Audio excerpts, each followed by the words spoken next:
So here we are in Clovis, California, and we just finished a little remodel in here. The cabinet was not installed, or the countertop, or the faucets. This is just a blank space. The piping is old cast iron and galvanized, sticking out of the wall. So on both sides. This one's not so bad because it's pretty tight to the wall. And so, let's see if I can get you a picture. So you can see the point of connection there. It's not so bad. Let me get you up in there. So, little brass adapter sticking out, and then we just made a transition. Went to a tubular P-trap, which is what we always use right here. And then tailpiece comes with the sink. Supplies come with the sink. We did replace the shutoff valves, which you can see maybe there. Yep. So hot and cold pro flows right out of Ferguson.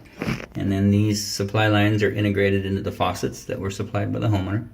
Unfortunately, we have a fixed shelf right here, and it can't be adjusted. I'd imagine someone with some skills could get in there and do something with it. We tried to unscrew it, but it's glued and screwed, so we just had the notch out for where the trap came through. So not real pretty, but it is in.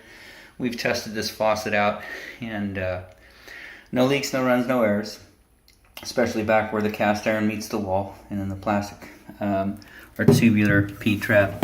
Additionally, right here, we like to make sure this stays dry. Any water coming up out of this area, we want to make sure that we address it right away. So just monitor this area, make sure nothing starts leaking. And then other side, same thing. It was a little further off center. They ran the waste out of the wall. You can see that is an inch and a half. 45 cast iron. Behind it is a galvanized nipple, probably a 3, 4, or 5 inch long by inch and a half. So they have a 45 in the wall, a nipple, 45 outside of the wall. So it made this one a little trickier, but we did get it installed. We had to notch out kind of a little bit bigger right here to get this trap swung. So that is installed. Same thing on this side. ProFlow quarter turn shut-off valves. You can barely see it right there. That's the valves we put in typically, hot and cold. And there's the other one. Sorry about the shaking. Supplies are integrated. So the only thing we've done is given them new shut-off valves, tied in the faucet, which is by the homeowner, put in the drain, which comes with the faucet, and then modified the cabinet. So the homeowner helped me carry this in, get this in place. It just fits. Goes from baseboard to baseboard, so it just fits in. And then also helped me get this countertop in here, and he's got some splash material he's going to put around there to keep water from getting down. We did glue this down. We used a full canister, a 10 ounce canister of clear adhesive, and as you can see right now, it doesn't appear to be clear. It appears to be white. So if you can see in there, and underneath it appears white. Well, that's the way this goes on, and it dries clear. So later on when you go and look at this, you won't see white anymore. Once it dries, it'll be clear. But we've got a nice solid bead all the way around there. Feel free to add some more if you would like, but I've looked at it. We've seen it from the bottom. We've sealed this really tight, so I highly doubt you'll get any water in here. But if you're paranoid, you want to get some more in there, great. But just let this dry first before you do anything with that. So that is this installation. Like I say, it's been tested. No leaks, no runs, no errors. The other one is we set the trim over here for the shower. And this is all Price Pfister, American Standard faucets. And Price Pfister trim. Because the valve on the wall is Price Pfister, so you have to stick with Price Pfister. Anyways, this was all in the box, so sorry about all there's like some paint and some stuff on it sitting there. It got dirty before I installed it, but sorry, I don't have anything to clean it up with, probably just some mild cleanser or whatnot. Anyways, we got the spout on, copper cut back, soldered an adapter on there, got it screwed on, so that works good. Additionally, the hole that was in the wall behind there, I used the rest of the tube of that adhesive, filled that hole solid. Once that dries, it'll be a barrier. So that's sealed. This is on and functioning correctly. You can see all the way to hot and all the way back down to cold. So that works good. This works good too. This hose is, you know, they roll it up from the factory and it kind of stays kinked. Probably running a lot of hot water through there over a period of time will straighten that hose out, but it's just kind of sitting up there funky for right now. So everything's installed. We've run that as well, and I don't want to spray water everywhere, but all the points of connection, which is one, oh, right there. No leaks there. No leaks there. No leaks there. So it works great. It's got different settings. You can play with that. The only thing I don't like in here is this mounting bracket. In the wall is a wing L.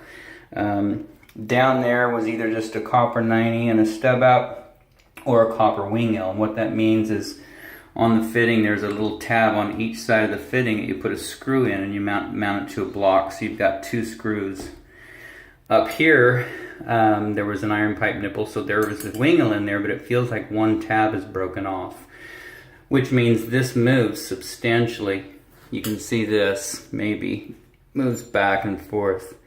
So I don't know what's going on there. I don't know you know, what the existing plumbing was, if there was work done on it, if that's snap and that's why it's moving. But you really don't want to move this around too much. You can see that moves back and forth substantially. The only way to repair it is open up this wall. This is the back side of the wall right there. So up there, which means right up there on that wall, you would have to open it up and probably 12 by 12, 14 by 14, and cut the pipe and get a new fitting in there, take this back off and get it mounted securely. Otherwise, you don't want to move this around too much. This is pretty hard to get off of here.